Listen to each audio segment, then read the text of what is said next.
Brian, do I have you now? Yeah, can you hear me? I got you. Are we live? Yeah, we are. Oh, very All right. cool. Sorry, my intro must not have worked too well. Whatever. What up? What's up, everybody? Welcome to the Cheese Talk podcast. I'm your host Brian Rango, and tonight I am live here, kind of multitasking, watching the Brewers and the Cubs. My guest is Alex Garrett. You might know him online as was it One Leg Up Alex? That's it. That's the moniker right there. Or Alex Yeah. one. Tell us a little bit about yourself, Alex. Well, first, I love the chat, the group we're all in, and Karina connecting all of us is so awesome. We've just had a great group of sports talk the last few months here. Right now, I'm wearing a Cubs hat, even though I'm in New York because my dad, passed away a couple years ago. But he was the ultimate Cub fan. Would make sure we would go every year. So this tonight matters, right? So watching the Cubs and you're watching on the Brewers side, it's kind of a cool little collab we got going on. But about me, well, when I'm not doing a podcast or working in radio, I'm just rolling around the streets of New York, doing different things, going to different scenes, and and sometimes just coming home and relaxing. Sometimes with the work week I got, I like to just uh, chill out and not do anything. Sometimes. Right. What? So living in New York. Did you grow up in New York? Born and raised in Manhattan, and Okay. we then moved to Queens when I was 10 years old. So I have a bit of everything in New York. I got a bit of New York. I got a bit of the Bronx because of the Yankee Stadium, Queens because I lived there, and the Mets. So a bit of everything. So you're a Now, fan I of have a all? question for you. Have you been to New York before? No, I haven't. Only via the television.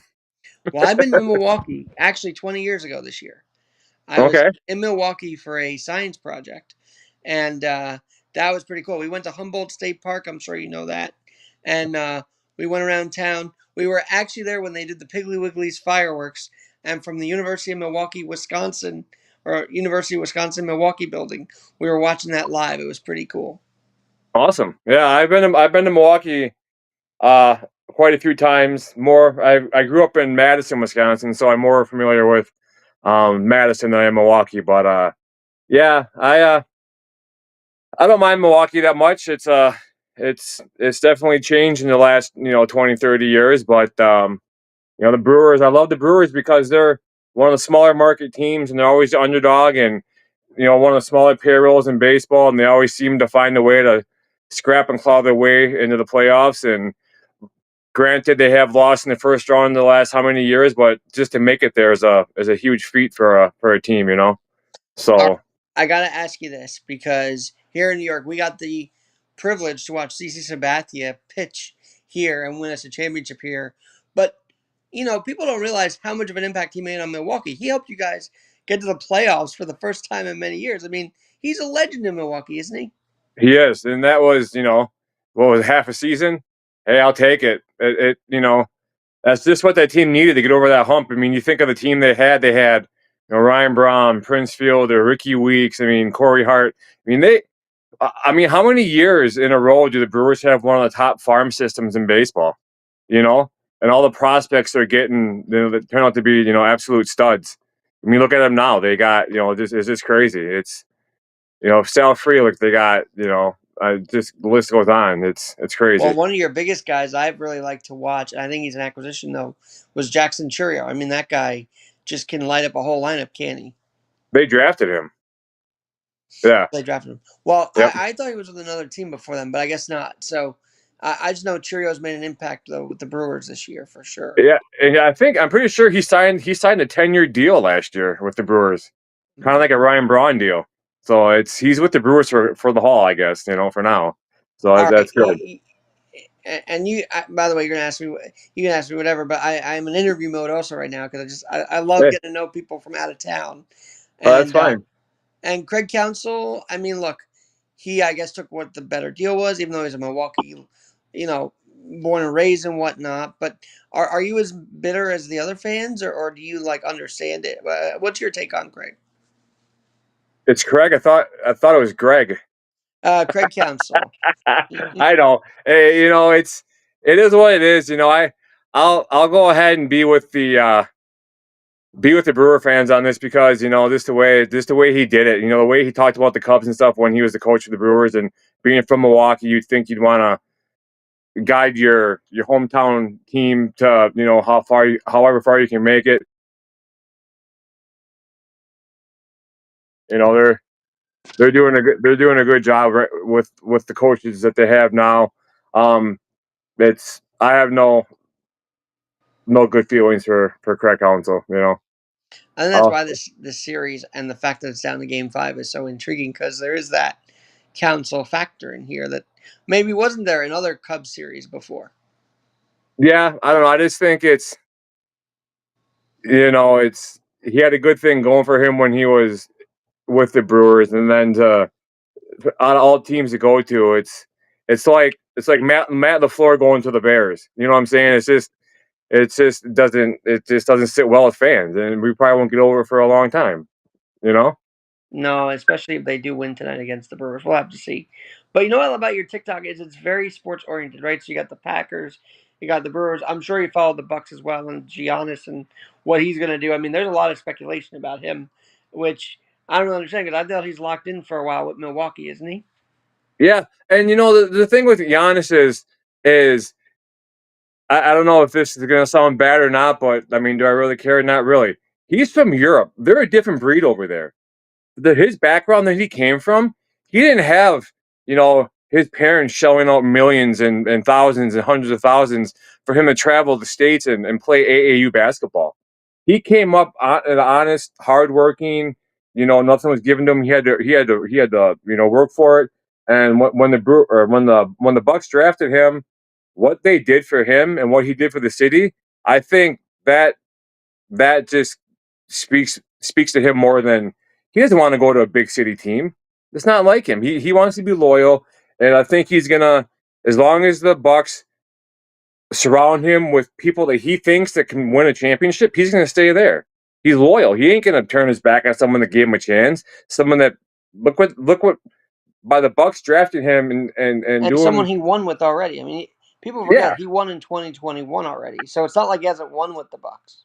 Right, and what happened to his family when the Bucks drafted him, and what that was able to provide for his family?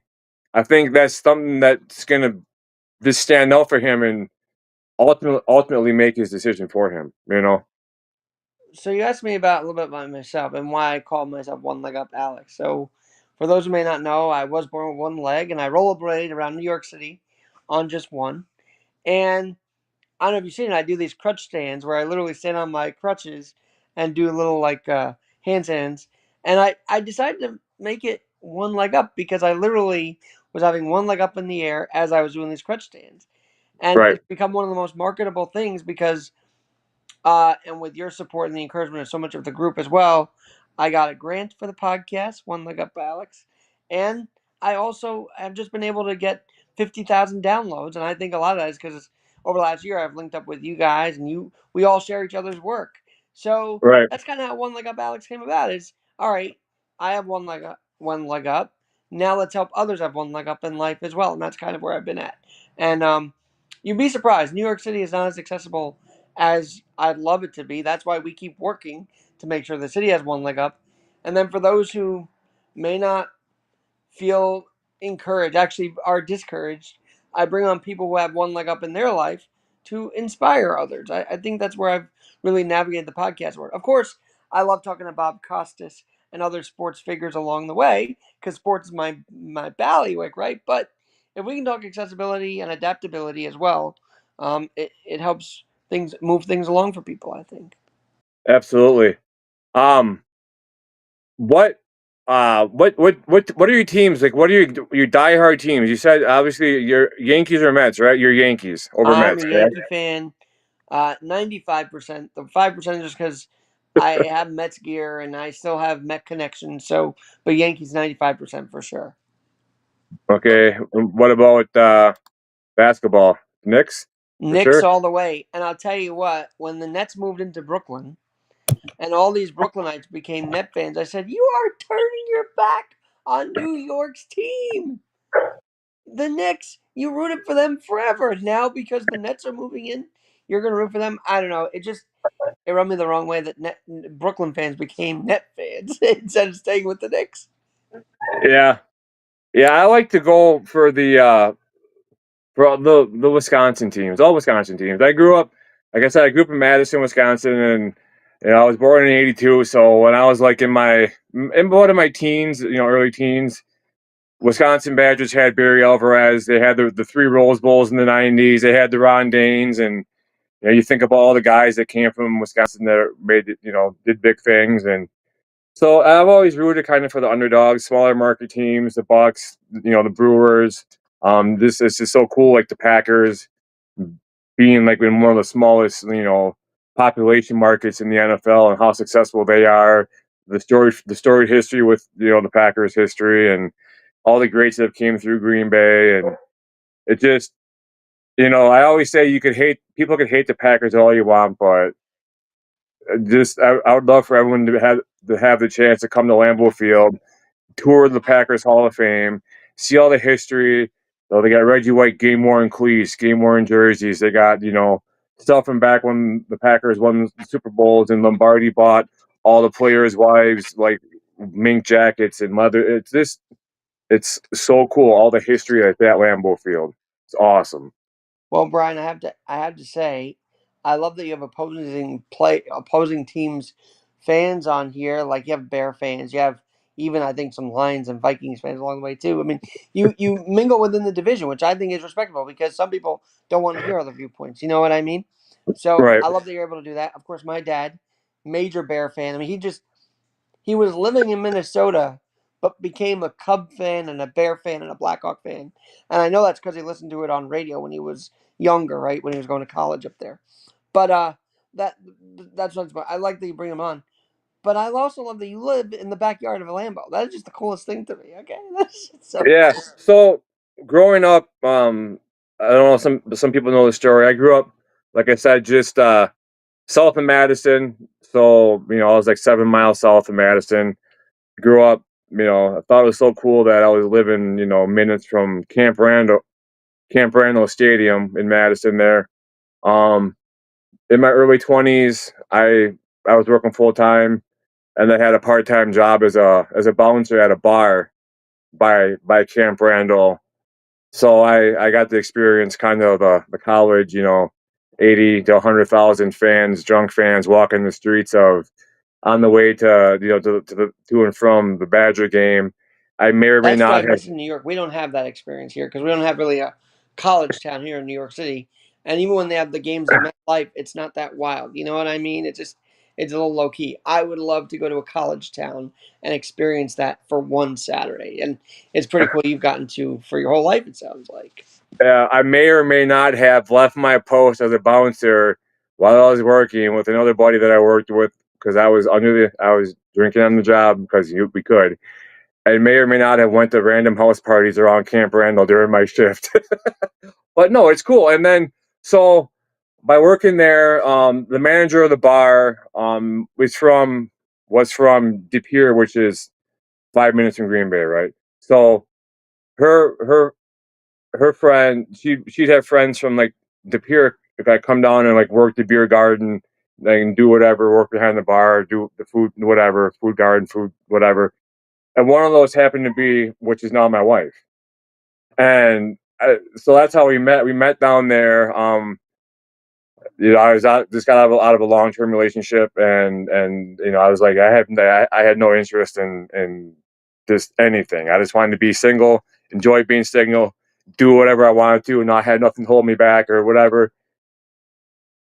19 years later, here we are. We've been together for 19, married for 17, we have 5 kids. She's from De Pere.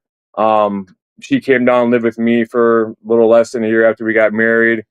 I had a house down there, and Now, then is we she ended as up. much of a football fan as you? I feel like that Sunday household has to be crazy during Um, Packers season.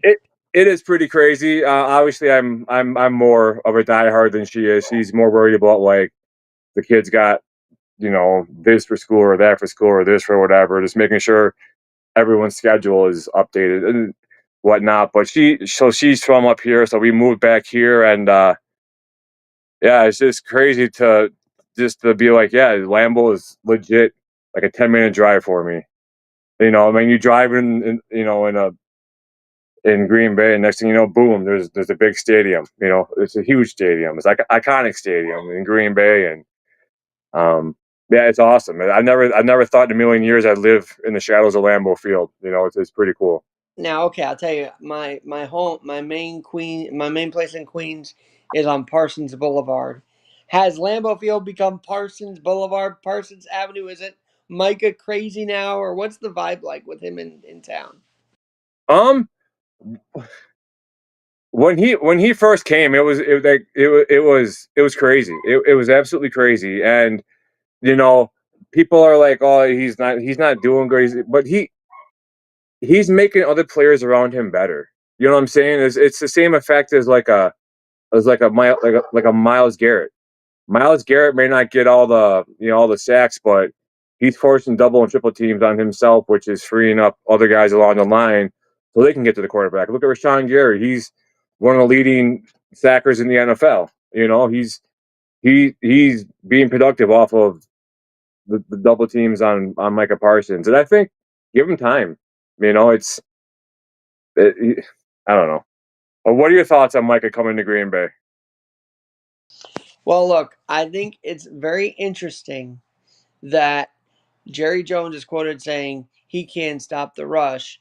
Meanwhile, the Cowboys literally haven't been able to stop the rush. Like they've been struggling without him there. I think him leaving Dallas was. I think they handled it poorly down in Dallas, to be honest with you. But now he's up in Green Bay, and you know what? My favorite part is we're looking at tickets now. The Giants still have to face him. I thought we were done with the guy. I thought he was out of our conference. That's it. We're done with him. Nope. He's coming on November 16th against the Giants. It's like deja vu for me because we were haunted by him for like 5 or 6 years already. So we're Yeah, going to get our tickets though. We're going to root the Giants on because if you're a Giant fan right now, you do have confidence. You just beat the Eagles. You just beat the Eagles in dominating fashion. I haven't talked this on my own show, really, so thank you for giving me the space to be fired up about this. You just beat the Eagles. I think every Giant fan should actually go into Denver next week thinking, yeah, we got this too. We got this too. So we'll have to see. and too. So everyone's like, oh, the Packers this, the Packers that. The Packers. Jordan Love had a horrible game against the Cowboys. No, he didn't. He played phenomenal. He had 300 plus passing yards, 3 touchdowns. He doesn't play defense. He didn't give up the 40 points. You know what I'm saying? Jordan Love, I think he looked great. I've said from day one, if any quarterback in the NFL can be upright for that 3 to 5 seconds without being touched, he's going to find somebody. I mean, you look at the stats from Micah Parsons against the Lions, first game. Granted, it was the first game, but there's a stat to where when he wasn't on the field, the defense didn't get to Jared Goff until like 3.8, almost 4 seconds, right? Did a When 40 Parsons, 40 tie piss you off, though? I feel like that pissed off so many people. I just think the way it is, it's stupid. I think the way the NFL has it, it's dumb. But then you look at when Micah Parsons was on the field against like the Lions, he was getting to the quarterback in like 2.4 seconds. So that's almost a second and a half difference. It's huge. You can't have receivers out there or cornerbacks out there chasing around receivers for 5-10 seconds. They're going to get beat. Someone's going to get open. Someone's going to blow coverage. Someone's going to do whatever. So the faster you can get to that quarterback, the faster you're going to make him turn the ball over. And it's going to be a totally different game. And the Packers couldn't get to Dak Prescott via, the strangulations that weren't being called. There's several times where they're wrapping their arms around his neck and they won't let him get around that corner. I mean, the referee in the NFL is terrible, I think, at certain points.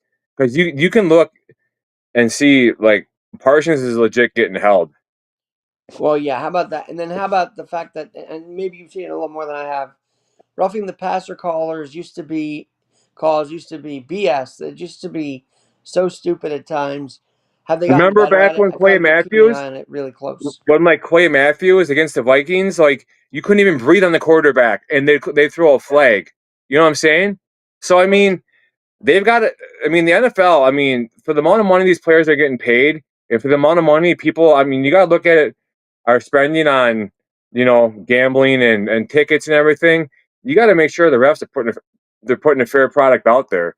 Because if they're not putting out a fair product and people are getting pissed, people are going to quit going to games and quit buying into the NFL.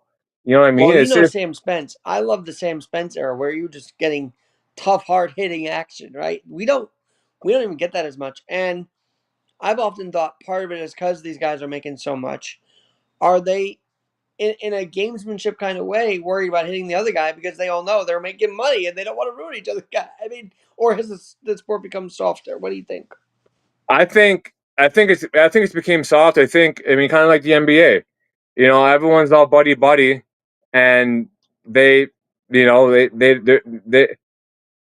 they're all, like I said, they're all buddies, and it's not competitive anymore. People don't like legit hate each other from team to team. I mean, there's a few, I mean, instances where opposing players don't like each other and whatnot, but for the most part, I mean, it's sometimes it can be tough to watch. It really can be. I always said, you know, like in the NFL, if you're gonna get flagged for barely touching the quarterback on a sack, okay, give him one good shot. Make that flag worth it. You know what I mean? Make it I worth get it. what you're saying. And then on the other end, the pass interferences, both offensive, defensive, have been very consistent this year as well. It has been, and I mean, I can go back and I'll point out the Cowboys game when Dontavian Wicks was going down the sideline against the Cowboys, and he got pass interference that wasn't called. It was tough to watch. It really was. No, and on this side, on this end, the Giants. I mean, they. I don't think they got a lot of favorable calls, but they played a clean game. I thought on Thursday, but we'll have to see. I hey, I'm just. I love that. I love to see the How about tush Scatterbo? push By the get way, stopped. What's that? how about Scatterbo? What a draft! That guy was a wrecking ball in college, man. It was awesome to watch him go. Now I So think was he part of that Texas game that went for a yeah, while against Arizona State? I think he was, wasn't he? yep, And yeah. actually won MVP of that day. I heard. So wow. Now What's up, now Nerdy? in Wisconsin, I have to ask you this because I feel like up there in the north, there's no hockey in and we're watching hockey now too, but there's no hockey in Milwaukee. Do you wish there was? They got the Milwaukee Admirals. It's like an amateur team. In Green Bay, they got the Green Bay Gamblers. So I mean, Yeah, that's true. See, I just learned something there because I did not know that. But and they got uh, hockey. They got college hockey. The women's team has won multiple national championships along with the men's team. So I mean, hockey's they got every league of hockey in Wisconsin except for a professional team, pretty much. Looks like we're having some difficulties with Mr. Alex here. I've got you. I've got you. It's okay. No, Wisconsin has hockey teams. They just don't have a professional team, but they're known for hockey. Well, that see now I got to look into that. Now, did you grow up? Because I know up there everybody plays hockey. Did you grow up playing? What sports did you grow up playing? I never really knew. No, so I grew up playing soccer, baseball, basketball, football. And once I got into high school, I just stuck with football, and I did track. I pretty much did track to stay in shape for football. So the party scene kind of got to me too as well. So And now you're coaching your kids. How cool is that? I heard you had a big win today. yeah, we did. We little so I live in De Pere. There's a river that separates. It goes. It's west of Pier, then it's De Pere. There's two different school districts, and there's a big rival, whatever. So now, like in fifth and sixth grade, they have youth De Pere youth football. It's fifth and sixth graders from both sides of the river, and they do like beginning of the year. There's like 120 some kids that go out. We have this big combine where you get the teams, like coaching staff from each team has a station, and we do certain drills. Like this year, our team did, or our coaching staff did, like the agility drills. We did the 40-yard dash. We did ladder drills. We did cone drills. We did sprints. We did all that. And then they take all the numbers from the kids, and they put it into a database, and they kick out teams. So this year we had a team. We started off 0-2, but we ended the season with a 4-game win streak, and the team we beat today was previously undefeated. So it was pretty good way to finish our season. You know, Oh, when I you love the fall. I love the fall. I love the football season, soccer season as well, and the crisp air. You can't beat that, right, Brian? right, and that's the thing too. Going back to the coaching the sports, it's it's so cool to see like the progress. So we've been with the kids for like almost 2 months now, and to see them like where they're at the point to where they're not sure if they want to continue playing the sport, and then to see them stick with it and progress over 5, 6, 8. I'm not going to do the number after 6 because I'm so sick of hearing that combination. 6, 7. Oh god, it drives me nuts. 8. 8 weeks with the kids to see them from the first day to the last day to to the point we got to today, and the joy in their face to know that they have the confidence to do whatever they want. Just don't give up, and that's awesome. So then now football's done. Now we're jumping into basketball. I'm coaching 6th grade and 3rd grade. So I'm coaching 6th grade boys and I'm coaching 3rd grade girls for my daughter. So but yeah, like you said, there's nothing like a crisp fall morning, the smell of burning leaves, and football in And the now air. playoff baseball. By the way, score 1-1 still, top of the fourth. I'm going for the Yep. Cubs. Brian's going for Milwaukee, and we should do a stream during the Bears Packers. That would be so cool if we can pull that off because I don't I'm not a trash talker to be honest with you, but I do like breaking down the game with someone. There's just something about that in-game analysis, you know. Yeah. It's just fun just to like watch and talk. It's just There we go. Yeah, I mean, especially so, yeah, the Bears. I mean, I could go on about the Bears. It's just, you got Bear fans coming out of the woodwork. For after these last 2 years. Where were they at the 30 plus years when we had Favre and Rodgers? It's, it's it's just crazy to to have them coming out of the woodwork like that. But I guess it is what it is. So. But yeah, we got a 1-1 game here, top of the fourth. Cubbies got one out. But yeah, no, like the Bear, it's just crazy. Like, what are your thoughts on like the Packers and their quarterbacks over the last 30 years? Like with Brett Oh Favre, my then going to God, Aaron right? Rodgers. So I mean, when I was waiting for Rodgers to complete the arc that Favre had, right? Because he went to the Jets, did not go to the Vikings. He goes to the Steelers, but that's another story. Um, I thought the way they did it over the years, where it was handed off the right way, it wasn't just foisted on a rookie. They handed it off the right way to awaiting Aaron Rodgers, who was still watching Brett Favre at his best. I mean, Favre, there's nobody like it, and I think because I grew up watching him, right? I mean, he's the guy I grew up with watching the most. But you're right. There is a lineage of quarterbacks in Green Bay that every guy after Jordan Love, before Jordan, they're going to want to fill those shoes, and I think there's that precedent set. That's why every eye is on Jordan Love every game because it is like, can he live up to the Lambeau way of of greatness as a QB? There's no doubt about it. There's pressure on him every game.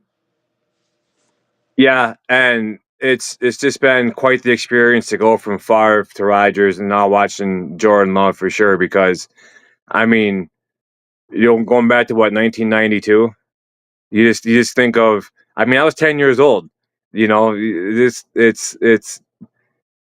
I guess I've been spoiled as a Packers fan to witness the greatness. All right, the McCarthy era though, that was a weird one, right? So I didn't think they ended that well with him, in a lot of ways. But and the coaching way too, Lombardi, you have a precedent set there, because of Vince Lombardi, right? There's no doubt about that pressure as well. But the McCarthy era sticks out because I just felt like it wasn't managed right. How do you like the coaching nowadays, though? um. And this was after he won the chip. I thought he didn't. It wasn't good. The ending was not good with Mike McCarthy. No, I don't think it was. I think it got some bad blood there, and I don't know. I like the coaching staff now. I think I I think special teams is kind of hurting the Packers right now, but I think it'll come around. And you just got to have trust and faith in what the Packers are doing, and hopefully they come out on top and compete for the title at the end of the year. But I don't know if they will or not. It's just you got to fix those small mistakes that keep killing you every single day, every single game. Discipline, discipline, discipline. Like with our kids, with our kids in football on defense. You got kids that do the double snap, down, set, hut, or hut. You when you're on Well, defense, Alex, you line I up. think I told you guys, Fran Brown of the Syracuse Orange was not happy with the way they ended against UConn. I mean, they wouldn't have ended in overtime as a win. They won, but he had them doing sprints after the game. I mean, that's the kind of a coaching I love to see because look here in New York, Joe Judge was criticized for making his guys run. You can't even run them now? Like, I don't know. The coaching and the. Then I heard the other day this Arizona coach was fined for being aggressive with his guy that dropped the ball. And I don't know, the 1 yard line? Why can't these coaches coach? I mean, I'm sure maybe you feel that frustration as well in the youth level. Like you want to be able to coach these kids to do Right. to win. And the thing is, it's like you get people trying to draw you off sides by doing hard counts, or you go hot.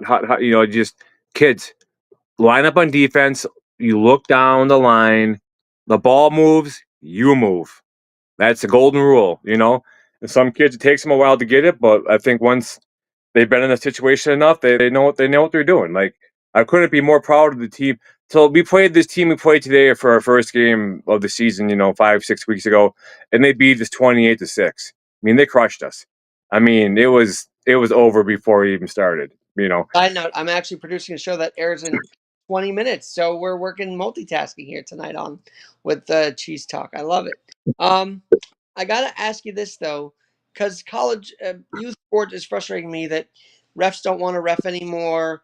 The parents are a little too involved. I mean, how can we change the culture of youth sports to where let the kids play and also make the refs more comfortable? How do we change the culture of youth sports? I guess is my question to you because you're in it. Yeah, I don't know. I mean, you gotta be able to. I know, like, when youth basketball and what we have going on here, um, like, the parents will get escorted out of the game if they're being too loud and too vocal. There's just the coaches are supposed to coach. If you want to have a voice in the game, maybe you should sign up to be a coach. Mm-hmm. You know, Last year in youth football, there was a coach that was making remarks at an opposing player. The coach got kicked out of the game. So, I mean, let the kids go out there and play. Teach them the game, how to play it the right way. And if people want to jump in and say you're doing this wrong and doing that wrong, well, next time your kid signs up for youth football, how about you sign up to be a coach? You know what I mean? It's just we're taking you know 4 hours plus two, so 6 hours a week out of our time to help your kid. You know, try to play the game of football, teach them about the game, and help them get better. So if you want to sit there and be a fool and come after us for trying to help your kid with the sport he's playing, then maybe you should just next time register to be a coach. I Right. think It also is deeper than that too, because then you have parents afraid to totally get the kid in the sport because they're afraid of all the injuries. How do you recruit kids in this time where parents are literally afraid that their kid's going to have an issue out there? so I think you got to put them at a position. So, like, this group of coaches that we had this year on our team, we had the same group of coaches last year. So last year was their first year in the program, so we're kind of new to it. So, like, you know what, we're gonna give it a second run this year. We're gonna team up and do it again. We know what we're doing. We know how to approach it. So, like, we had like our own little individual, like, combine, like, with our players, and, like, we had our own group chat and texting, and, like, hey, we should we do this with so and so. We should move him here, do this here. If you have parents that say, hey, so and so is kind of concerned, he's getting hit a lot and this and that, and then we're thinking, well, where can we move him to a spot to where he can be successful at? And we've made moves all season long with our roster.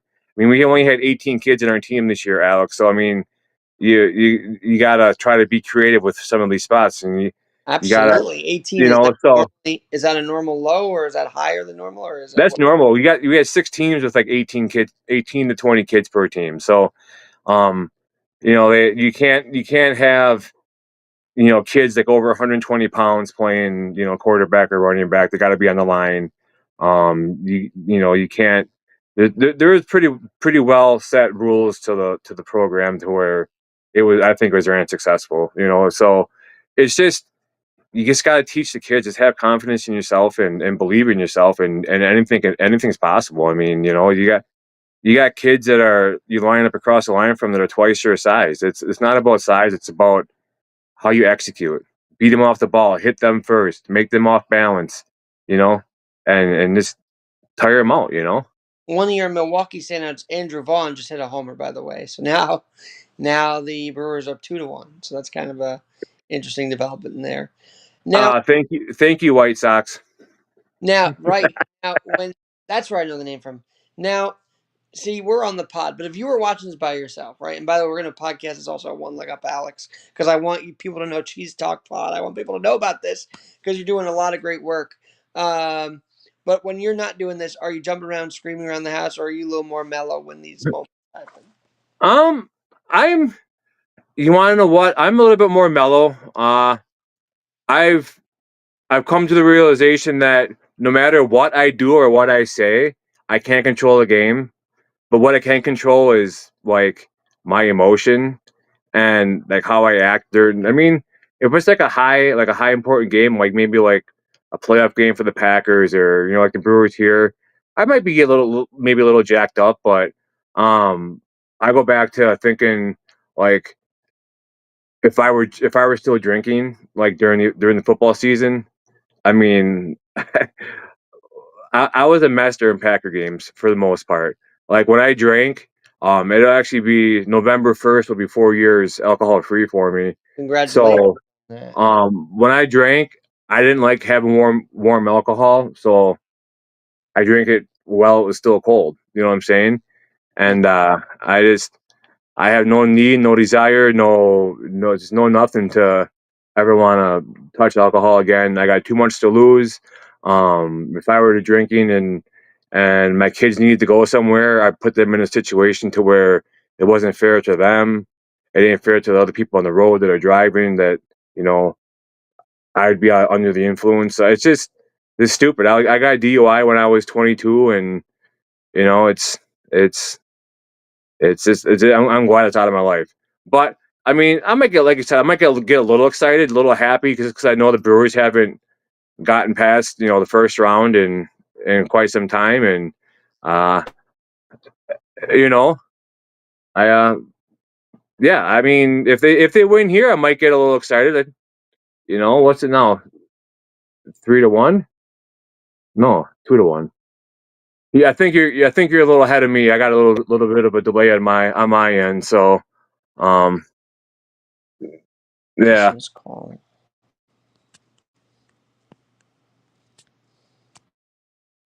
What are your thoughts on the Yankees this year, Alex?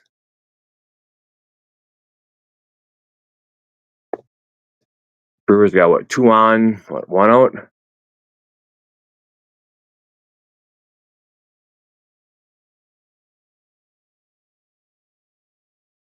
And the Cubs are making mistakes, man. You can't do that in Game 5.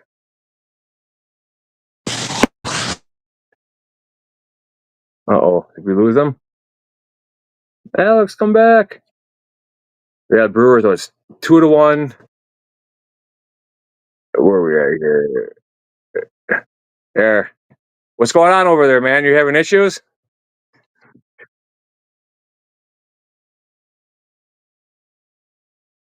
Okay. Yep, I got you.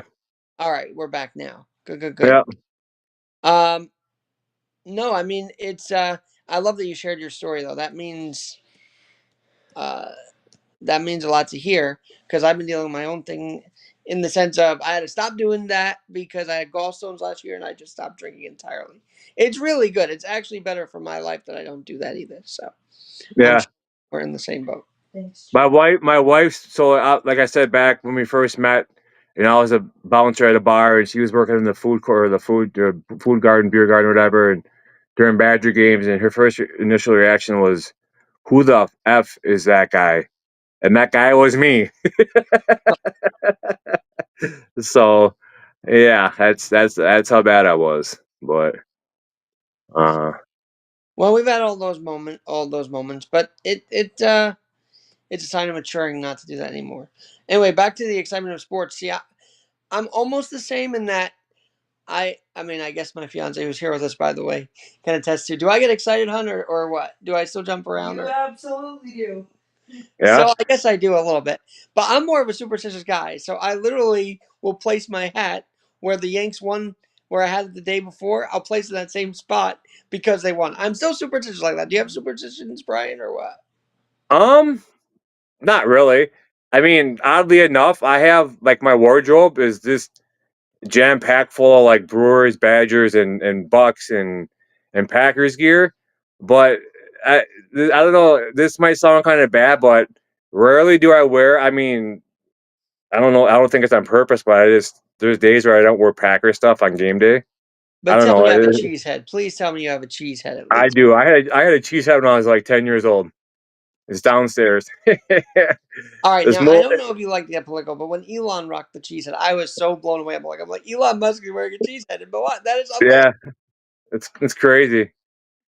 But That was quite a thing there. But I got to make a trip out to Limbo. I know you were at the draft.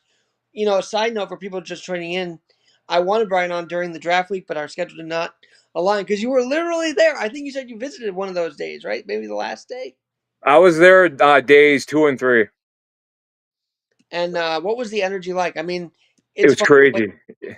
The It way was they have it now, amazing. though, is day one is always busy. But the drama there was Shador. We didn't know where he was going at that point. Yeah. So I remember where I was when the Browns drafted Shador Sanders. No, it was pretty cool. So I actually did meet up with Mr. First Down there at Lambeau. Tennessee Titans super fan, big foam hat. The red beard. Um, I met up with Iowa Joe Pearson from Ohana Packers Network, the group organization that I do a podcast under, Ohana Packers or Ope Network. I met up actually. I met up. I came across some people that I work with and that I knew that I had no idea that they were even there. You figure within the midst of thousands of people there to come across people that you actually know is kind of crazy.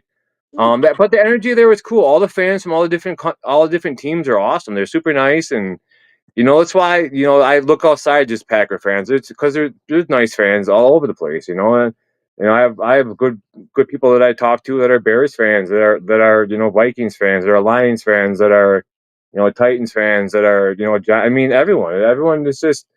But one thing I can say is I haven't come across a really nice Eagles fan Wow. I know on a couple social good media. people from Philly. That's true. But I gotta say, because Kareem's been listening too, Drake May is a threat to the NFL. I mean, the win against the Bills last week, and I'm just thinking about that. The win against the Bills last week puts that team on the map. And I don't know, do you guys face him this year?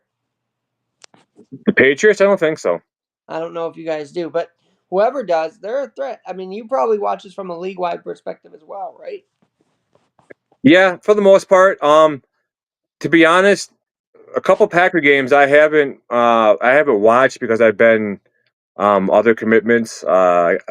Just some personal things going on with like my mother-in-law, and just busy with like kids sporting events, or I think two of the games I've listened to on the radio. So I try to keep up with what's going on, but obviously I keep up more with the Packers than anything. So it was kind of Speaking of nice to radio, have it. I'm this year's old when I realized Kevin Harlan is the son of the man who basically is the president or was the president of the Packers. I did not know that. And he's the father-in-law of Wisconsin Badger legend Sam Decker. Wow, Sam Decker, of course. And of course, I got to talk with Kevin. Nicest guy, by the way. One of the nicest announcers you can meet. So It's cool. All right, let me ask you this, because there are some crowds that are so intense. Do you feel that Packer fans have sort of this Midwestern personality where, like, you're not going to beat up some guy for wearing an opposite jersey? That's not going to happen at Lambeau, right? I don't think so. I mean, you just gotta. The way I look at it, I always try to surround myself with good people and just try to. I've always got my head on a swivel. Um, I think you got more of the bigger city teams. I mean, you always got Dodger fans and whoever else beating the hell out of each other in the parking lot, and you got the videos of the nasty ass, excuse me, whatever, but the Philadelphia Eagle fans from last year. It's just I ain't got time for that kind of crap, man. Life's too short to be that much of a prick. When I made that when I made that post last year, when the Packers were against the Eagles in Brazil, and to this day I'll die in this hill. That high-low hit on Jordan Love, that was dirty, and that was on purpose. You can't tell me those people that were involved with that, Jalen Carter, did not know what he was doing out there. He knew. He knew. And I had Eagle fans coming after me in my inbox on my Look, I comment have to thread. say, full transparency, I could not stand seeing the Chiefs win again. So I was a little bit of feeling there. But to see Philadelphia fall apart now is so fun to watch. We don't know if A.J. Brown wants to be there anymore. Like, this is an incredible implosion for a team that just won the Super Bowl a year ago, Brian. Yeah, hey, AJ, you look good in green and gold, buddy. You know. Yeah, no, I mean, he would, boy, what a threat that would be for Love to have out there. I mean, my You God. want to think about this though. Okay, so week 2 against who did we play week 2 when Jordan Reed broke his collarbone, right? So he was dealing with that Jones fracture in his foot. So when he had his surgery on his collarbone, they did the surgery on his foot too, so he could heal from both at the same time. That was smart. And now we got Christian Watson off the pup list, and he's practicing with the team again this week. So yeah, Christian Watson coming back, and hopefully he'll be a threat here pretty soon. And then you'll have Jordan Reed coming back or Jaden Reed coming back. Then you're gonna have Dobbs, you're gonna have Reed, you're gonna have Watson, you're gonna have Golden. That's a pretty impressive 4 receivers you're gonna have there. And I think that everything's happening at the right time for the Packers as far as like the bye week and as far as the injuries and being able to recover from the injuries to make the final stretch run into the playoffs. So that's definitely You know exciting for what's the crazy? Packers. You know that depth chart, and I'm now inspired to learn my giant depth chart even more now. So, because you know this team from top to bottom, it feels like, Brian. Yeah, it's just crazy, like I was saying, I think I mean, you hate to see injuries and you hate to see early bye weeks, but I think the injuries that we got with our players coinciding with the bye week, I think was a good thing. I think it was meant to happen. Jordan Reed was meant to happen. Not meant to happen to get injured, but the timing of him getting injured and the recovery time to get back, the bye week helps. I think with these next 4 games, the Packers can go 4-0, and then they'll be sitting at 6-1-1, and they'll be in a good spot. So I just think you gotta have patience. Everybody wants to be like an armchair GM and play and want their team to make moves like they played in Madden, 2K25 with the Sure. salary cap off. With the salary cap off, you can't do that. It's a business. You know what I'm saying? It's people just don't get it. If you know if you can't tell me the Packers didn't think about the financial aspect of bringing in Micah Parsons and what it would do to the rest of the team's finance. They're not going to bring in someone that's just going to fricking blow up the salary cap and you can't make it. I mean, they did it. I mean, they knew what they were doing. They got Ed Policy, Carbon Policy son from the Niners. I mean, I said from day one when Mark Murphy steps down as president of the Packers, Ed Policy is going to make a splash, and he did. You know, I was sitting in the Lambeau Field parking lot the Friday before the Packers' last preseason game, and they were testing the fireworks around the top of the stadium for the game the next day, right? and I met up with Iowa Joe Pearson from Ohana Packers, and I go, yeah, they're just getting ready to make the announcement that they're getting Micah Parsons. I was joking. There's no real traction in the reports of him coming to the Packers yet, and the next week, You were Micah drumming that up the Parsons. whole week, I believe, on your X account. So I mean, you Yeah, were drumming it up. You were well. Now the word is manifesting it. That's what I'd like to say. yeah. Now, I how go, cool is it though when you go on your pod and you talk about something, and it happens, and you're like, "See, I told." Like, there's yeah. something good about that. I have to say.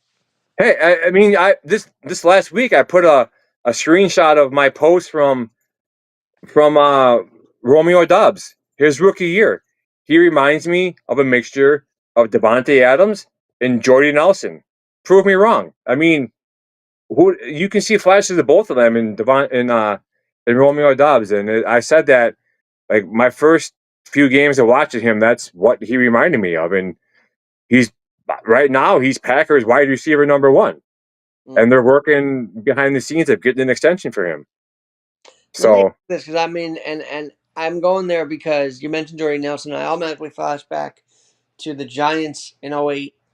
Lambeau Field, freezing cold.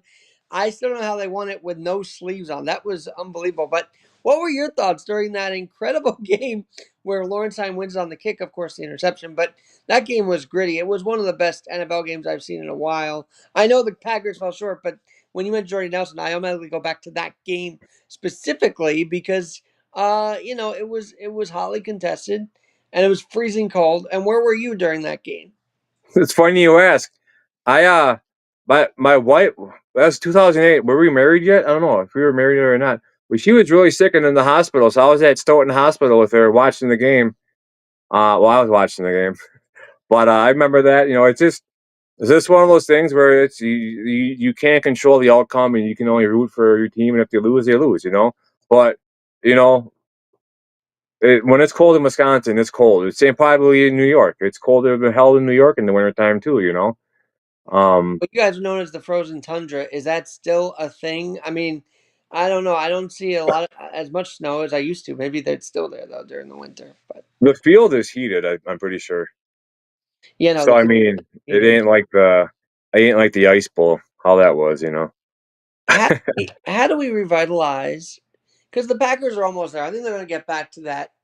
Um, that epic franchise where they're winning almost every year. They're going to be. But how do we get other franchises? I'm talking. Well, mainly the Raiders because they're the one franchise that needs to be revitalized. How do we get these teams going back up again that are prestigious in the NFL? They're not acting prestigious right now. Um, I don't know if you can. To be honest, I mean, you have certain teams that have certain DNA, certain pedigrees, certain people in the office that move around. I mean, you look at the Packers. I mean, they had John Dorsey go to the Seahawks. Mm-hmm. You had the hell's his name? Um, but I mean, you had people from the front office in the Packers. You had Reggie McKenzie. You had him. He went to the Raiders when they were in Oakland. I mean, it's just, I don't know. I mean, the Packers. You look back to like Charles Woodson when he came to Green Bay. He's Yeah, like, there's nothing to do. You get done with practice, you go home. I go home and I read a book. You got Micah Parsons. When he got to Green Bay, he's talking to people and he's like, yeah, there ain't anything to do. So, Micah Parsons said, maybe that's what I needed in my life. So I yeah. think when you got bigger cities, there's more to do in bigger cities that doesn't involve crafting your game and just not going out and potentially getting in trouble. You know what I mean? The closest big city to Green Bay is Milwaukee or Chicago. So No, I and I was mean, going to say, I feel like one of the challenges to get to Green Bay is how do we get there from Milwaukee? And it's probably another airline flight, right? I'm guessing. I mean, Milwaukee to Green Bay, oh, it's like an hour and a half away. well, that's It's not not. bad. It's like 2 hour drive. It's not. It's not. It's like 3 hours of Chicago. Not even 2.5 hours of Chicago from Green Bay. I mean, there's just one highway. You just go in the Green Bay in the Bellevue a little bit, and you hop on the interstate, and you take one road down to Illinois, and then you're in the land of all the crazies. It's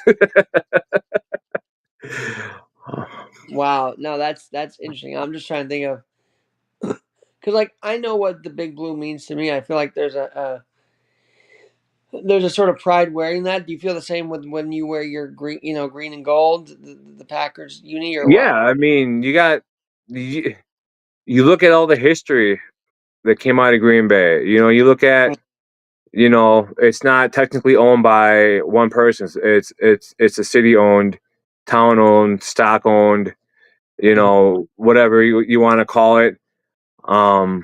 It's you think of football, you think of Lombardi, you think of Lambeau, you think of Green Bay, you think of Bart Stars, and he's not talked about as enough as being one of the goats of the NFL. 5 championships. He had a three-peat. People don't bring that up. He also, and I know Staubach did too, but Bart Starr, I guess as they say, wrote the book on the position of quarterback, right? That's kind of how Yeah, claim to fame is also. Is he wrote the book on it. yeah. I mean, it's just you think of the Reggie Whites and the Favres and the Aaron Rodgers and the Charles. I mean, I'm just naming off more like modern guys, like in my lifetime.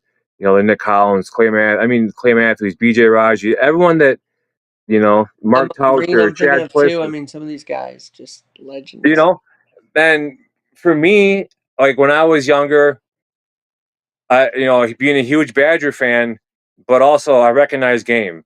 And when I watched Charles Woodson at Michigan play, that's him. That's him. I've loved him since his Michigan days. I have a Raiders Woodson jersey, and I'll admit it because I got that jersey back when they played the Buccaneers in the Super Bowl in 2002 or 2003, whatever it was. Uh, I have a Michigan replica helmet signed by Woodson. I have a Packers replica helmet signed by Woodson. I got 6 bottles of his Intercept wine signed by him that actually my wife and kids surprised me with. He had when he first started his wine label, he had and I think he's like an a NFL analyst now too. I believe so. He's on some. He's on one of the networks too. So yeah, when he had his wine, he was introducing it to like a chain store here in Wisconsin. It's called Festival Foods, and I was bummed because I was getting stitches taken out of my back, uh, and I wanted to go meet and greet with him. And I'm like, oh, I can't make it there. I've been doing this, and I'm sitting there on the table getting the sutures taken out. My wife sends me a picture. It's a picture of her and our 5 kids standing with Charles Woodson. I'm like, no freaking way, man. My kids and my wife just got to meet my idol, and they've got me 6 bottles of wine signed by Charles Woodson. How cool is that? how do you So, think I felt watching Eli sign? We had a press pass in Fanatics Fest, and my fiance here is like, "Oh, let's see how close we can get." We got a picture of Eli signing a helmet right there in front of our yep, eyes. Like, this is cool. Okay, this is cool. So yeah, it's I it, get it, that. We it just is turned on the pretty game. cool. The Rangers routed the Penguins, so we're now watching the Brewers and the Cubs. Um, you know, these innings start to get big for the Cubs on the mound. You got to get these outs here, so we'll see what happens. No, you don't. And ah, that's No, cool. it's just cool. Like I've been through these last few years of whatever. I've been through a lot of ups and downs. Sorry, my screen's going dim on me. And I Sure. just when I'm having a bad day, I'll just go for a little stroll, and I'll go into the pro shop at Lambeau Field, or I'll just go walk around the atrium. I'll go outside by the Lombardi or the Curly Lambeau statues, or I'll go. I'll just go to Lambeau just to free my mind and just try to gather myself and just Now, are you saying it's open to the public for tours and all that, or how? What do you oh mean? yeah. I'm pretty sure it's open 364 days out of the year. Wow, that They sounds have cool. they have like a Hall of Fame tour. They Can you do have the Lambo leap? That's my next question. Can you do the Lambo leap? so they have a replica statue of like a padded wall Mhm. with I have a picture of it. I'll have to send it to you and they have like fans of like they're like fans in the stands, and you can like jump up on the pad like you're doing a Lambeau leap, like outside the stadium. But yeah, they have like a replica of it at Lambeau. But I just think I think the Packers' history and everything is one of the best histories, best traditions, and best whatever you want to call it in all of sports. I mean, you One of the know, biggest games I'll never forget is Aaron Rodgers on one leg. Talk about one leg up, beating the Bears. Because remember, the Bears were leading that game a little bit too. But yeah, I'll never forget, he got injured, comes back, and beats the Bears on the one leg. yeah. It was amazing to me that he could do that. He comes back higher than a kite. Yeah, that was awesome. Did the psychedelics thing bother you though? Like, was that like, oh my god, this guy's really out there? With Aaron Rodgers when he came back. No, no. I mean, in general, he went to the psychedelics conflict conference. There's like a whole bunch of off the field stuff that were crazy to me. But Hey, at least he's not out there getting 15 girls pregnant at the same time. oh, that's a fair point. That's a fair point. He's let him live his life. At least he ain't out there, rear-ending people at 185 miles an hour in Las Vegas. You know what I'm saying? I mean, if he's doing something that's illegal, yeah, go after him. But to this day, he hasn't been in trouble for it. You have players. I mean, Well, I know look at. Tyreek Hill lights a fire under you like he does me because here's a He's guy stupid. stupid, but he literally there's proof. Yet the Chiefs say, "Come on in," and they win a ring with the guy. Now, would uh would Lamar Hunt's would Lamar Hunt want that? The guy who founded the Chiefs and basically the AFC? No, he wouldn't want that on his team. What are we doing, Chiefs? It bothered him, and now I guess he's done for his career. That's what people are saying now. So, Well, I mean, you go back and you look at like what's the difference between what Ray Rice did and what mm. uh the running back for the Chiefs, the one that hit that girl in the hallway, Oh yeah, yeah, yeah. Oh my God. Hunt? Yeah, I think it's Kareem Hunt, isn't it? Yeah. So Ray Rice gets blacklisted, but how come he can come back? You know what I'm saying? And But Ray then, Rice was funny, right? So they actually let him in a few weeks later. It wasn't even like a long black. It was very odd to me, but I don't know. it's just the way there should be one. I mean, domestic abuse is runs high in a lot of these professional athletes, and I think, I mean, this. So like, if we did something stupid like that, or if we were at our job and we legit knock somebody out, punch somebody, or whatever, we get taken out in handcuffs. When is the day going to come to where a professional athlete, if they get in a fight on the field, on the court, on the diamond, will they get taken out of that game in handcuffs? What about Wander Franco? He's really not facing anything now, and this guy dated a 50 Money. year old. It's ridiculous to It's me. crazy. It's so stupid, and it's like you have owners that would rather have some screw off on their team for the chance to potentially win a championship versus doing the moral thing. You know what I'm saying? They'd rather have that stained image of, you know, That's why I hate they're to say I'm numb to it. I feel like I'm numb to that type of thing. It's just like it's going to happen, and it shouldn't, but it's going to. But I remember specifically going on that rant about Tyreek Hill, because or was it Kareem Hunt? It was one of them, and I'm like, the Chiefs allowed the guy back on the team. Oh, it was Hunt. Would Lamar Hunt allow that? He would not. I don't think he'd allow that behavior. no. And I'm trying to think of, like, I'm sure there's been off the field incidences with the Packers, but nothing that's really, I mean, Amon Green, maybe a little bit. Eric Walden, that's going way back. But recently, I guess, who was it that got caught for the The Packers? Was it? biggest controversy is when Aaron Rodgers and Olivia Munn broke up. Okay, that's the biggest controversy I can remember in the Packers off field. No, remember when it wasn't Johnny Jolly. It was that lineman they got from the Vikings that got caught with all the drugs and money and guns. Oh, I'm drawing a blank on that one, but And you that know, was, it was you mentioned Reggie White, and I remember he was so mourned when he passed away. What was the impact that he left? Because you mentioned him a little while ago, but I remember specifically when he passed away. the whole NFL community mourned the guy. That was how big of a legend he was. Yeah, he was huge. I mean, the impact he had on the game, the impact he had in Green Bay. I mean, you think of, I mean, this. You go back to the Micah Parsons thing, and he's had 4 seasons of 12 or more sacks in a row. The last person to do that was Reggie White, and then you got Cowboys fans saying, "Oh, Parsons didn't do anything. He sucks." And dude, he has a stat feat that the only other person that's done that, the last person to do that was Reggie White. It's just, he was just huge. I mean, he just commanded, you know, attention. He drew attention, and even I think back to at this year and last year in my youth football, I remember showing my kids the video of him bull rushing. Was it Larry Allen? And this one arm just just airlifting him.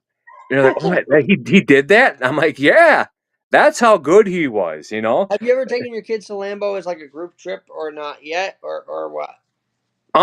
So I mean, your football team, and I know some of you get together, no, the team itself. no, but so the organization, the Depew Youth Football last year, the Packers gave them some tickets to a preseason game. So brought all I brought four of my kids and two of my kids' friends to the game against the Ravens last year, but not like we haven't taken our team there. I've taken my kids there several times. Um, my second day of going there for the draft, I brought my two boys with me to the draft, so that was pretty cool. Um, I actually had my rehearsal dinner wedding party was at Lambeau Field, so that was pretty cool. We all did the stadium tour. It's kind of cool. It was at night, and we did the stadium tour, and they bring us out of the tunnel the Packers walk out of, like where they Oh, come on in the field, and it was dark, all right. And the fire alarms went off, and all the strobe lights in the press boxes were going off. So it was like a big continuous, like, it was like this flashing, the that's so LED flash. cool. Well, that's pretty cool. But I had a replica cheese head as a groom's cake. So it's pretty cool, man. Lambeau is definitely in there with one of the cool things to do with my family is You go know there why we and love talking sports is because it takes away from all the news that's going on in the world. Like baseball, well, sports is just a great escape. I've always thought of it that way, and it brings people together. Look, we're talking. We're on different ends of the spectrum, right? You're Packers, I'm Giants, but we love sports. That's what brings us all together. That's what brings this chat together. By the way, so yeah, and even like for me coaching, what got me into coaching was um when I got hurt at work and the situations that I've been in, just to get me out of the house, just to get me doing something that I love, teaching kids the games that I love, basketball and football, and well, because you would just adapt to a back. I mean, if I may say, you're going to adapt to a back injury and stuff like that. If I'm not mistaken, right? shoulder, yeah, shoulder, neck, yeah, Okay. back. I mean, it's just so it's been a chance for me to get out of the house and just help kids, and teach them the game, teach them, try to help them get better. So Big moment right now. First and second, nobody out. 3-1. Kyle Tucker up. I know Meredith's watching this. She's loving this right now. We have to see what happens. And Suzuki. Talk about a guy that did not expect to have the year he's had. Seiya Suzuki's been unbelievable. But we'll have to see what happens. Strike out there. Oh, well, not yet. 3-2. But we'll have to see. The other thing about what I love is you talk about shoes. You're a big shoe guy, aren't you? I am got them. Sneaker designs you got is so cool. Yeah. So yeah,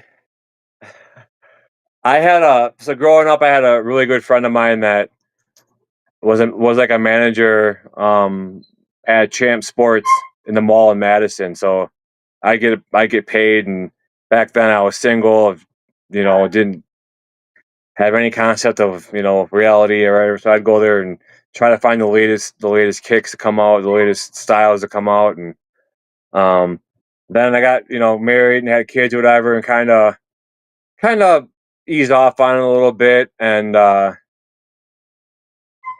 for a while there's some cool designs coming out, and Jordans and some throwback shoes that of like my favorite player growing up was Shawn Kemp. So he had like the kamikaze shoes, and so they had like different cool colorways of the kamikaze shoes, and just believe it or not, the amount of shoes that I have found thrifting is just astronomical. And even for the kids, it's just crazy. Just the cool shoes that I found for the kids, for my wife, for myself, for like $3, $4, $5. I mean, it's I've just always said crazy. you create an Instagram or a Twitter for the shoes you collect alone. You get a lot of traction there, I'll tell you. By the Yeah, way, I'm looking at Murphy. Uh, of course, we only have one shoe in this house because I only need the one. But I still like to look a little stylish and all that. But no, you gotta create the shoe thing. I'm just thinking about Murphy here, Paul Molitor. Okay, legend. Did you watch him growing up? I guess you had to watch him growing up, right? yeah. And so when they were on growing up, I wasn't really in the market like for television because it wasn't as well spread. Like we had the Farmers Four growing up, so it was just like the local ABC, NBC, CBS, and Fox. So when we had the chance to watch them, we did. But sports nowadays are everywhere, and you can access stuff pretty much everywhere. So he was great for the I mean, from what I've seen, he was great for the Brewers, and it's. I always remember like the Robin Yount like diving Oh yeah, catch. Robin Yount, and I remember Yount used to coach first base for the Brewers too at one point. I mean, he was still very involved with the Brewers after he. That's why Mahler going to the Twins was so surprising. 'Cause I'm like, you're a Brewer, and I don't know. I always thought he could have stayed longer as manager, but Yeah, like I said, Ernest, everyone's got. I don't care if you're a Packer fan or not. You come to Green Bay, you got to go to Lambeau Field. You got to go to the stadium tour. You got to go to the Hall of Fame. You got to go to the Pro Shop because there's so much history, not just of the Packers, but of other teams too. It's just you know now you aren't could you guys synonymous with the bratwurst as well, or something like that? I mean, you guys make some mean food on Sundays as well, don't you? brats and cheese and cheese curds for sure. I know we're both wanting to make the trip to Lambeau now for that, so. Yeah. We'll let you know if we make the trip up there. It sounds more easy to get to than I first thought when we first talked, into the conversation. So now I'm thinking about it. So It's like what, like a 14, 15 hour trip, that's not I bad. think. And by plane would be faster, so that'd be kind of cool. Yeah. And you can fly right into Green Bay too. Or you can fly into Appleton, whatever. Appleton's a half an hour, 25 minutes south of Green Bay. So, I mean, it's, you don't have to be a fan of the Packers to come and take a stadium tour. You're going to respect the history regardless. You can hate the team as much as you want to, but you can't hate the history of the NFL. And literally, it's the birthplace of the Lombardi Trophy because that's who won it. That's the first team that won the trophy. Now, I don't know, has it changed over the years? I guess so, but the name doesn't change. And they want to change the name too to Brady, which don't even get me start on that one, Brian. I don't understand that. It's Lombardi through and through. Yeah. It won't, it won't, it Now, I'm won't sure change. you know we have a Vince Lombardi rest stop in New Jersey. Did you know that? No, I didn't. Yeah, according to Joe Piscopo, who owns his own rest stop, which I work with, he mentions the Vince Lombardi rest stop a lot. And I'm like, oh, that's pretty cool that he gets recognition in Jersey like that.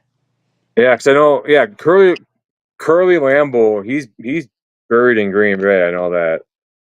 But the Packers have a three-story Lombardi Trophy in their atrium inside Lambeau Field. I think I saw a Three-story picture of that from you throne. actually during the training Yeah, day, which yeah. also looked like an event. Everything in Green Bay looks like an event, right? So you got the game itself, but then spring training, training camp. You got all these guys with their bikes, and I'm trying to figure out what the bikes are for. I don't really understand it, but So they have a tradition that goes back years to where kids come with their bikes and they meet the players at the stadium, and the players ride their bike from the stadium to the practice field, along with the kid next to them. So it's like a yearly tradition that they do. Come on, get that that. sounds so cool. I know. Yeah. I think you're a little ahead of me because I'm trying to. catch up here. Let's see. 2 away. Oh well. If they get out of it, I think the Brewers. These innings define a lot in these games, when especially the playoffs. So if they get out of this, that's a good hope for them going for in. sure. Now, whoever plays the next series has to go through the Dodgers, But the Brewers spanked the Dodgers this year. and I'm wondering because the ultimate goal is to get the Dodgers out of this playoffs. I am still sticking by last year's World Series. I'm sure you saw it, and I wish I wish things were different, especially in Game 5. But the Dodgers always seem like this unstoppable force in the postseason. Maybe you guys can stop them, or maybe the Cubs can. I don't know, but what could the Brewers do differently if they win tonight to get the Dodgers? What do they got? What do they have to do? Well, what I think is going to help them is get their starters some rest, as far as like their pitchers. Get their pitchers, because I mean, you start Game 5 of a 5-game series with your reliever. I mean, come on, you know. And I think honestly, I think too, for the Brewers, if they can win this game tonight, they'd have home field advantage, and that's huge. You know, so I think get home field advantage, get your pitchers some rest, and just get that rest and take advantage of the home games. No, absolutely. You guys have also overcome losing Corbin and then Hader. Was that an adjustment that you felt Milwaukee had to make? Because those two were dominant in Brewer uniforms.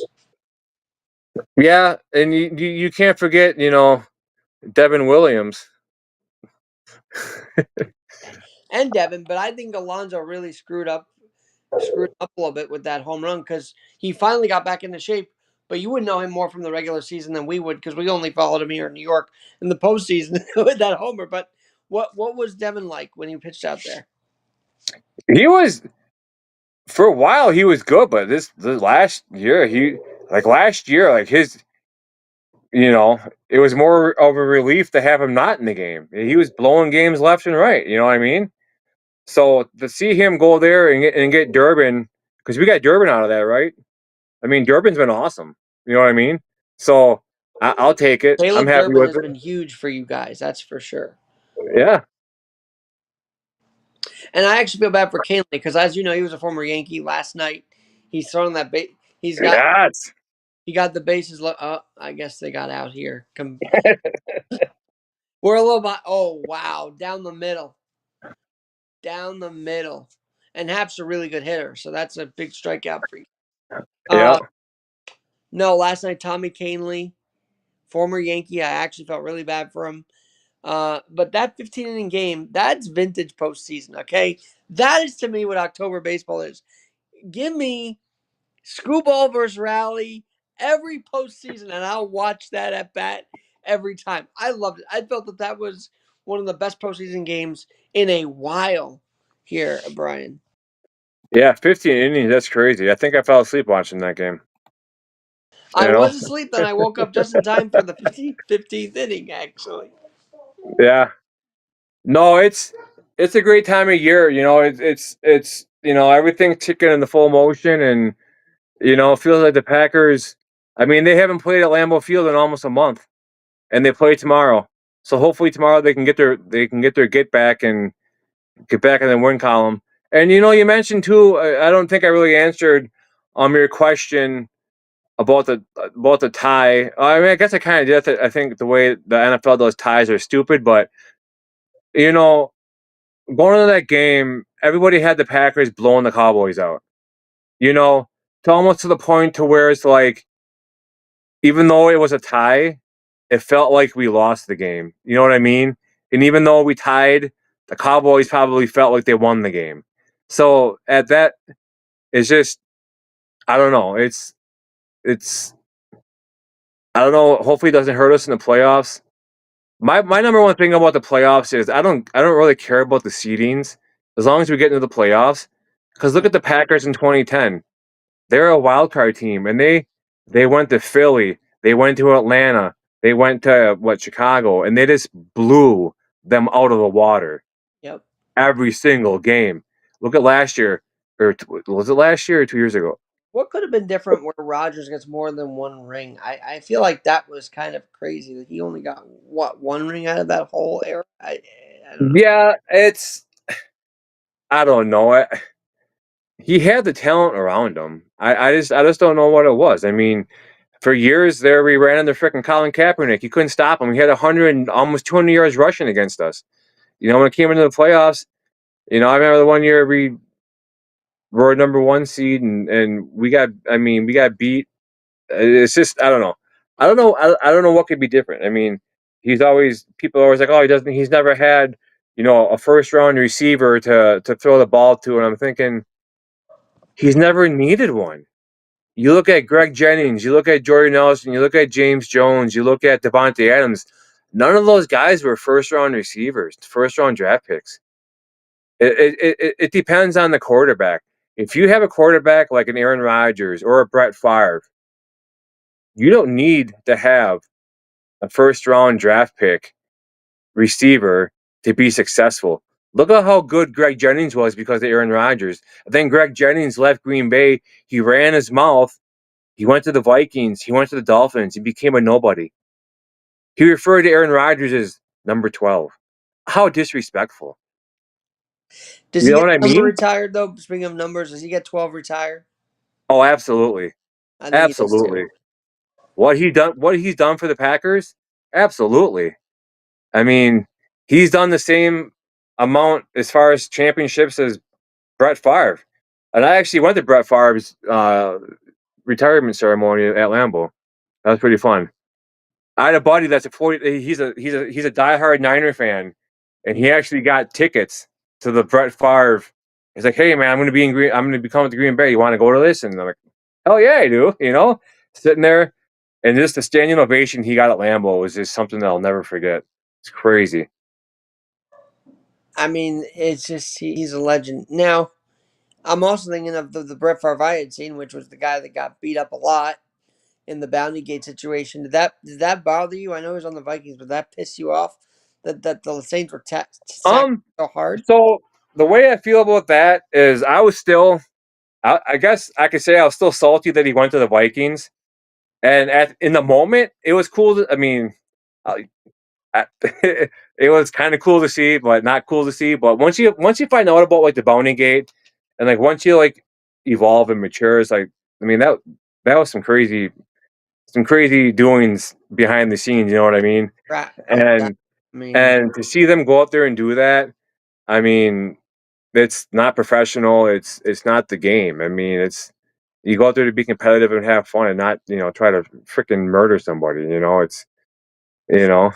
I'm going to share this on my, as I mentioned, my podcast and my YouTube as well. But for those who may not know Cheese Talk Pod and listening to my show, what do you guys talk about? Like, what's your? Because you have guests on, but do you do your own riffs as well? Do you do your own monologues and whatnot? My own rips as far as like clips. Oh yeah, like your own thoughts. I mean, do you voice a lot? Do you do this a lot on the YouTube? I do. I need to get on there, and I need to start making more shorts, but I just been so busy. Most of my clips I have on there are like from like my podcast. I'll go back and I'll clip certain things, whatever. Like I was on with Mafia Members Pod a few weeks ago, and one of the questions I asked him was, um, if you could pick any former or current Buffalo Bill to babysit your children, who would it be? And his immediate response was definitely not OJ Simpson. So I had to clip that and put it as a short on my YouTube channel. But I need to get on my YouTube channel, and I need to start being like more active as far as like just stuff besides pods and like voicing my opinions, voicing my thoughts. But I've just been so busy with Reels of your kids' games. That'd be so cool if you did a little highlight reel of those guys playing. yeah. But the thing is it's kind of hard because like I don't want to have that burden going to my kids or my wife to be the one like recording the game when they're supposed to be when they want to watch the game. You know what I mean? Maybe like when I'm not coaching, I can do that with videos. I know from like my daughter, she's a freshman this year and she plays lacrosse, and like this whole summer I was like doing video clips of her and putting it up onto her Instagram page and stuff like that. But um, I don't know. It's It's amazing. Some of these parents now are putting their kids up because they know the power of social media could get them recruited years down the road. I mean, it's pretty amazing. Plus, you get to watch your kids' evolution from when they started to now. It's got to be special to document. But yeah, the recruiting field is so different with social media now because all they got to do is to get this reel out there and maybe a coach picks them up. all you gotta do is just throw the kid enough money and be done. I think the NIL is an absolute I was going joke. to ask you about that because I think I it's a feel like it's joke. going to.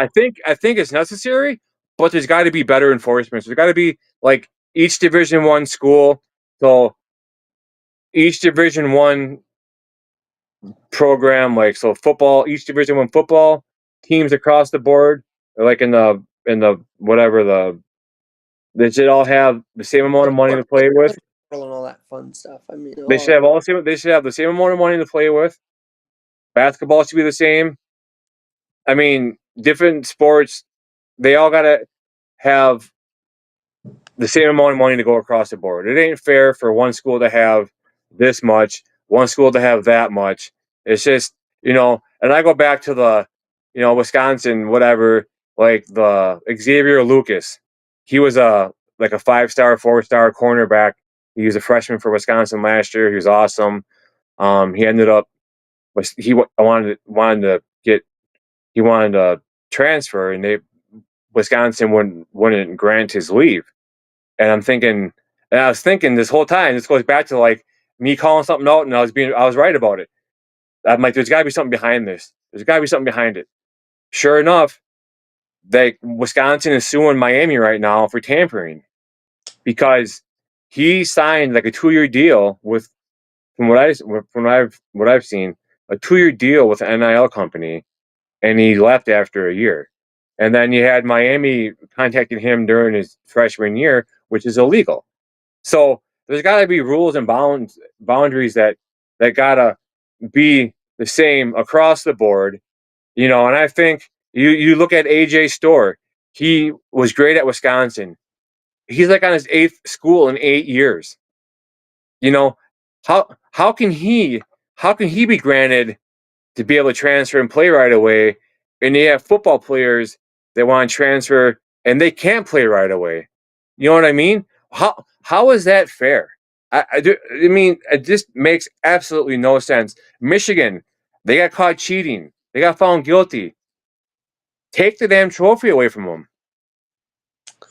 Yeah, that's one of the big things about all that. Look, I am a big Harbaugh guy, and I want to see how he translates into the football, the pro world.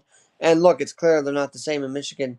But you're right, they did have cheating going on, and it's pretty evident. But I don't know, the NCAA will not do those type of things. However, well, kids that were not involved in the Paterno situation get their things stripped because it's all a mess. Anyway, I can go on and on about that, but I love tonight, Brian. This was awesome to get to talk to you a little bit one on one on the pod. This has been so cool, man. Thank you for having me on. Yeah, absolutely. It's just fun just to come on and not really have a script and just talk about stuff that We can whatever. literally go for 5 hours, I think, because it just leads to one thing after another.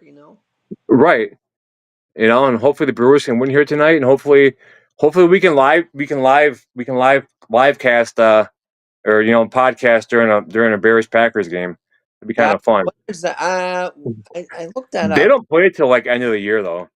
They play twice like within like 4 weeks of each other, Do or you think twice we're in gonna have 4 weeks. President's Day Super Bowl? Is that what's going to happen down the road? Like, it's going to be extended so far out. It is President's Day weekend instead of what it is now. I don't know. I think that eventually the NFL is going to be more games in the season. I think. That's what I mean. I think they're going to put it at 19 weeks, 18 games. You move it to President's Day weekend, and you literally have the national holiday after that. Because people don't want to go to work after the Super Bowl. Do you want to go to work after the Super Bowl? I mean, no one wants to go to work after the Super Bowl. It's just one of those things. Yeah. So they play December 7th and they play December 21st. So they play 2 weeks apart from each other. And hopefully get a little snow in there. I always love snowy football. When I was a little kid and it snowed, my dad and I would play in the snow. It was the coolest thing. Yeah, I for love sure. playing football in the snow. There's nothing like it. Yeah, you And see I what the know you're Brewers used to can that do. because you probably got a lot of that as you were growing up Oh, in I used to love it. Like when my dad would plow the driveway, there'd be like 3 or 4 foot snowbank, and I'd have the football like I'm running, and I'd jump over the pile like I was going like a refrigerator Perry going into the end zone, because I that. grew up out in the country, so that's what I did. That's so cool. Uh yeah, I mean it is fun when it starts snowing. So anyway, the point is December, Chicago, Green Bay, one of those cities should have a snowy game that day. All right, tailgating, because here in New York we're tailgaters, but do you guys do anything crazy for tailgating or not or is it the usual tailgate? Like what's that like? Um, I think just people that sit around, they drink, eat, have fun, party, you know. Probably heckle the other fans, and you know. Do you find a lot of visiting teams get a lot of fans coming up? Um, I'd say there's been more Bear fans than I'd like to see in Green Bay lately, as far as going to games. I know they did change the ticket holder policy in Green Bay to where if it ain't you come to the games and you're selling your tickets, they're gonna start taking away your season tickets on you. I mean, the list for season tickets in Green Bay is like there's like 40 year wait. It's crazy. I'm sure it's ridiculous. And do you find a lot of out of towners are Green Bay season ticket holders or mainly the guys in town? Oh, There's a lot of out of towners. They have like a Milwaukee package, which is when they play down at County Stadium. So you get the certain level tickets for X games and other certain level tickets for other games. So I mean, you get different Milwaukee fan base and um whatnot. But there's fans that come in from everywhere. There's people coming from Mexico. There's people that come in from out west. There's people that come in from these Packer fans down in Illinois. Thank God. And you know, gotta set those Bear fans straight down in Chicago. well, dude, I'm gonna watch the rest of this game. But it was great catching up with you, and we gotta do this again, man. On my pod, on your pod, we gotta collab. Before I go, anything else you had on your mind before we before up tonight? What's your favorite type of cheese?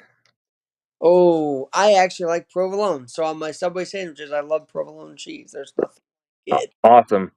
I love ghost pepper. And of course, that'd be a cheese talk pod question about my favorite cheese. That's Yeah, uh, absolutely. and my least is well, I don't really like feta, but I don't like Munster cheese. That's my worst. That's the one I don't like at You all. don't like Monster? What? I don't. The texture, the taste, just gross. But I do Yeah. provolone. Uh, we have American cheese too on our burgers and all that. But yeah, provolone is my special. Okay. I my favorite cheese is anything within reach. It's kind of funny. One thing before I go is this last week we had all the girls Well, my fiance basketball. loves feta. We have a bunch of feta in the Ooh, fridge right now. feta Okay, feta so cheese, and then you take like Greek Freak seasoning and you put it on there and you mix it around. It's really good. But so this last week we had the third grade girls basketball introductory skills clinic type thing, and we had all the girls in a circle and we asked them all their favorite type of ice cream, and then they asked all the coaches their favorite type of ice cream, and they came to me, and I'm like, yeah, my favorite type of ice cream is anything within reach. And the reaction from the kids was absolutely hilarious. well, But no, I'm it's such a joy coaching youth sports. It's so fun. It's so fun. It's to see the kids having fun and smiling and working together to accomplish a goal is pretty cool thing to see. But I will So tell you, and I've seen it where like there are some kids that just want to do the sport and they work their asses off. Do you find those kids inspire the other kids if in some ways?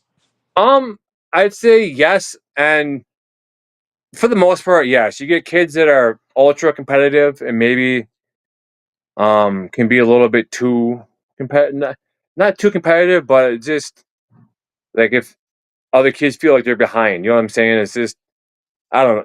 It's kind of hard for me to explain, I guess. But you have kids. There's kids on a football team that doesn't matter the skill level of the kids or whatever. He's there to try to help them and keep the kids' confidence and everything. So you see different types of athletes across the board, I guess, and how they approach you know other teammates and whatnot. So it's across the board, I guess. We had a kid, Scotty Pollock, and I always talk about him. Played adaptive basketball, wheelchair basketball, with no arms. There's some footage of it too, with no arms. Played the game like a captain, like a leader, and he would dribble the basketball with his feet only. It's quite remarkable. But that kid lit up the entire court and made them play better because he was excelling at the game. Yep, it's crazy. It really is crazy, and um, yeah, it's just cool to see kids go out there compete. Like I said, they all have one goal, and to see whether it's basketball, you got 5 people on the court. Whether it's football, you have 11 people on the court. Whether it's soccer, you have 11 people on the court. Lacrosse, you got I don't know how many people. Just to see them all come together to accomplish one goal is a pretty cool thing to see with young kids. Sportsmanship, I'm sure. I mean, that's part of the tenet as a college Yeah, football coach, right? yeah, yep. It's just fun. It's just fun to be around. Fun to take those few hours a week. No, foul ball. What Few happened? hours. It's foul ball. It's just cool. It's just cool to see the young kids have fun and get excited about a sport. You know, super cool.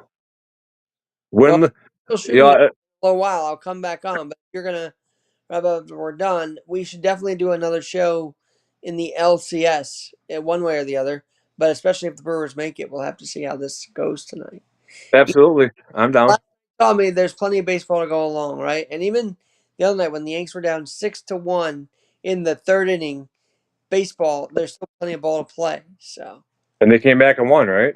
it only came back at one. Judge had a big homer, and I love Aaron Judge, but I'm just gonna say it on your show, Cal Raleigh MVP. There's no debate about this. Aaron was not healthy all of the year. He was actually injured like 2 to 3 weeks. B, Cal was making records for Seattle that has not been made since the Griffey Jr. era. And C, those home runs were so clutch that it just 60 homers is an MVP season. I don't care what anybody in New York says. And I love the people in New York, but in this one, you got to think baseball minded, not loyalty to Aaron Judge minded right there. Yeah, because you can love Aaron Judge all you want, but if he's not, if you guys aren't winning championships, then it's just another player on your team. It's tough. I mean, I do want him to come through in the postseason for us, and he did this year. But I saw a stat, Brian, saying he did this, that, and the other for the first time since Babe Ruth. Well, unfortunately, this postseason was only 5 games, right? So no, I guess 7 games. That's not a big number in a Yeah, postseason. Say you're Babe Ruthian, okay? You need to do it for 13 games if it's wild card included. If it's not, it's 11. It's 3 plus 4 plus 4 is 11. Yeah, 11 games. But it's not coming together in the postseason, and I don't know why. I'm yeah. so out for the Yankees. So many people want the manager fired. So many people do. Aaron Boone, Yeah, they I want know him gone. it's been a running thing. But I would like to see some kind of change. We'll have to see what happens. But for For now, sure. Brian, off here. I really appreciate this, and keep up with the cheese talk. I love your content, your thought process, and what you have to offer to all of us every day. Absolutely, I try, and same goes for you. And yeah, we'll have to get back on here in the near future, and maybe we can have a game on, and we can discuss the game as it's Yeah, happening. the main reason I want to come on tonight is because A is my birthday month, so I'm excited that you're part of my birthday month. I'm gonna be 34 in a week and a half, and B, I wanted to say I'm excited to have Micah Parsons and the Packers in MetLife. I think it's gonna be a very competitive game and a fun game at that. Absolutely. Hey, where can people find you at on social media before we get going here? One Leg Up Alex is my podcast page. AlexGNYC1 is the main vein. So, Awesome. We'll and find them, guys, and show them some love. I don't know if you have a website, but mine is onelegupalex.com. Onelegupalex.com. Awesome. We'll find you there. All right, man. It's been a blast. Thank you. Thanks, Cheese. Talk to you soon. Yep. Sounds good, man. Yeah.